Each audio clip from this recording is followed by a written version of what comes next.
Bismillahirrahmanirrahim. Assalamu alaikum. In our previous video, we have discussed about the adjective, definition of adjective, and degrees of adjective. In our today's video, we will discuss about the 7 kinds of adjective, in which the first one is proper adjective.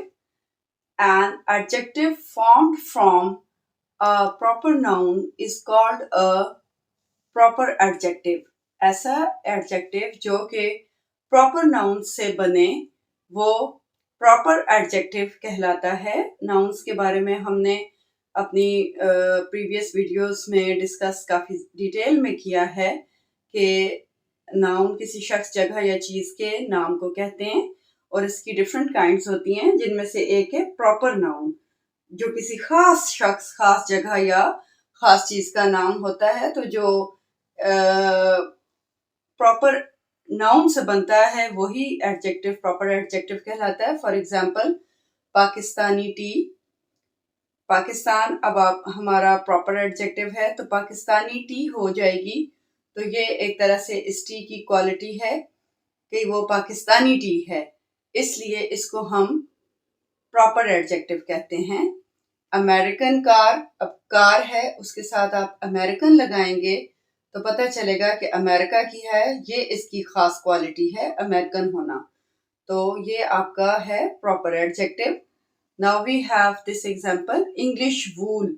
तो इसके साथ भी, इस वूल के साथ English लगा है, proper word है, जिसकी वजह से ये इसकी क्वालिटी को बयान कर रहा है कि ये है कहाँ की, तो ये इंग्लिश वूल है, इसलिए ये आपका प्रॉपर एडजेक्टिव कहलाता है। Now at the second stage we have an adjective of quality. तो क्वालिटी का एडजेक्टिव आ गया हमारे पास। क्वालिटी खूबी को कहते हैं, खासियत को।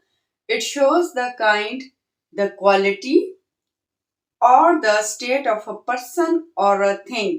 किसी शख्स या चीज की खूबी को, किस्म को या हालत को बयान करे जो एडजेक्टिव, वो एडजेक्टिव ऑफ क्वालिटी कहलाता है। For example, a rich man, एक अमीर आदमी। अ न्यू बुक, एक नई बुक। फ्रेश मिल्क, ताज़ा दूध। तो अब ये जो वर्ड्स हैं, रिच हो गया, न्यू हो गया, फ्रेश हो गया, ये इन नाउन्स की, मिल्क की, बुक की और मैन की क्वालिटी को शो कर रहा है कि आया वो आदमी कैसा है, रिच है। बुक कैसी है, न्यू है। मिल्क कैसा है, फ्रेश है। तो ये हमारा कौन सा एडजेक्टिव फॉर्म हुआ है, an adjective of quality. Now we have at the third stage an adjective of quantity, यानी ऐसा एडजेक्टिव जो मिकदार को बताए। It shows how much of a thing is meant, ये बताता है कि कोई चीज कितनी है। जैसे कि एग्जाम्पल है हमारे पास, सम राइस, कुछ चावल। लिटिल होप, थोड़ी सी उम्मीद। अ हाफ हॉलीडे, आधी छुट्टी। इससे मुराद ये है कि ऐसी चीजें जिसको आप जस्ट उनकी क्वांटिटी के लिहाज से, मिकदार के लिहाज से आप उनको देख रहे हैं, आप उनको काउंट नहीं कर सकते। Now at the fourth stage we have a numeral adjective. Numeral adjective जैसे कि नाम से जाहिर है कि इसमें नंबर्स होते हैं। आप के चीज के साथ नंबर शो होगा जो कि उसकी एडजेक्टिव क्वालिटी को जाहिर करेगा। It shows how many persons और थिंग्स आर मेंट, कि ये बताता है कि कितने शख्स या चीजें हैं। इससे मुराद भी ये है कि इसमें कितने शख्स या चीजें वो बताया जाता है, और in what order a person और थिंग स्टैंड्स, और किस तरतीब से वो आदमी या चीजें जो हैं वो पढ़ी हैं। For example, 3 books, 3 books. 9th class, 20 trees. अब यहाँ पे बुक्स के बारे में बताया गया कि वो 3 हैं, क्लास के बारे में बताया कि वो 9th क्लास है, और ट्रीज के बारे में बताया गया है कि वो 20 ट्रीज हैं। तो यहाँ पे 3, 9th एंड 20 न्यूमेरल्स हैं, यानी नंबर्स हैं। इसी वजह से ये न्यूमेरल एडजेक्टिव है।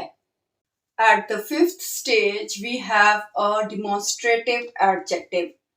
Demonstrative यानी demonstration से निकला, demonstrative यानी जाहिर करना, इशारा करना या बताना, शो करना। यही हमारे पास ये जो demonstrative adjective है, यही हमारे पास demonstrative pronoun में भी एक काइंड थी। वो देखते हैं हम के कौन कौन सी उसमें एग्जाम्पल्स थी और इसमें भी हैं। It points out which person और थिंग इज मेंट। ये जी हमें बताता है कि कौन सा आदमी है या कौन सी चीज है जिसकी तरफ इशारा किया जा रहा है। For example, this dog, that book, these boys and those pictures. अगर आपने हमारी प्रीवियस वीडियो देखी हो तो उसमें प्रोनाउन के टॉपिक में भी हमने देखा था डिमॉन्स्ट्रेटिव प्रोनाउंस थे, तो यहाँ पे डिमॉन्स्ट्रेटिव एडजेक्टिव्स हैं। यही हमारे पास डिमॉन्स्ट्रेटिव प्रोनाउंस भी थे, यानी this, that, these and those. ये बताता है ना कि कोई चीज कितनी है या कैसी है, कहाँ पे है। करीब की चीज के लिए दिस, दूर की चीज के लिए दैट, ज्यादा चीजों के लिए दीज हो जाएगा, यानी ये ज्यादा चीजें, और वो ज्यादा चीजें होंगी यानी प्लूरल्स के लिए आप दैट की जगह दोज इस्तेमाल करेंगे। At the sixth stage we have an interrogative adjective यानी सवालिया adjective. It is used with nouns, ये नाउन्स के साथ इस्तेमाल किया जाता है। टू आस्क क्वेश्चंस, सवाल पूछने के लिए। For example, whose pen is this? ये कलम या पेन किसका है। Which way will you go? किस रास्ते की तरफ आपने जाना है या कौन सा रास्ता आप लेंगे जाने के लिए। What book is that? ये बुक क्या है या ये बुक कैसी है। Whose, which and what are the interrogative adjectives. जैसा कि पहले भी मैंने आपको बताया कि डिमॉन्स्ट्रेटिव एडजेक्टिव्स जो हैं वही हमारे डिमॉन्स्ट्रेटिव प्रोनाउंस भी हैं, ये वाले this, that, these and those. इसी तरह जो इंट्रोगेटिव एडजेक्टिव्स हैं यही हमारे इंट्रोगेटिव प्रोनाउंस भी होते हैं। जैसे कि प्रोनाउंस के टॉपिक में हम ऑलरेडी डिस्कस कर चुके हैं, हुज, विच, व्हाट, ये सारे जो हैं इंट्रोगेटिव एडजेक्टिव्स भी हैं और साथ ही साथ ये हमारे इंट्रोगेटिव प्रोनाउंस भी हैं। Now at the seventh stage we have a possessive adjective. Possessive का word derived, it is derived from the word possession. Possession mean Malkiyat. Possessive adjective, it is used with nouns to show possession. ये nouns के साथ इस्तेमाल किया जाता है उनकी या अपनी जो भी सोन मलकियत जाहिर करने के लिए। एज, जैसा कि माई हाउस, मेरा घर, हर फादर, उसके फादर या उसके वालिद साहब। अब माई और हर जो है वो पोजेशन को जाहिर कर रहा है, लिंक को जाहिर कर रहा है। यहाँ पे माई हाउस यानी मेरा घर, तो माई जो है वो हाउस के बारे में बता रहा है कि वो मेरा है।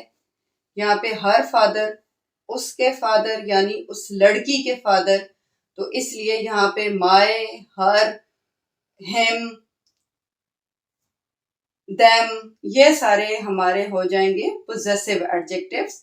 और यहाँ पे भी पॉइंट वही वाला फिर आ गया जो हमने अपने दोनों पिछले पॉइंट्स में डिस्कस किया कि जिस तरह वो डिमॉन्स्ट्रेटिव एडजेक्टिव्स था और इंट्रोगेटिव एडजेक्टिव हमारे साथ ही साथ डिमॉन्स्ट्रेटिव प्रोनाउंस और इंट्रोगेटिव एडजेक्टिव्स कहलाते हैं, इसी तरह possessive adjectives are also called possessive pronouns, कि ये जो हमारे पास पोजेसिव एडजेक्टिव्स हैं वो पोजेसिव प्रोनाउंस भी कहलाते हैं।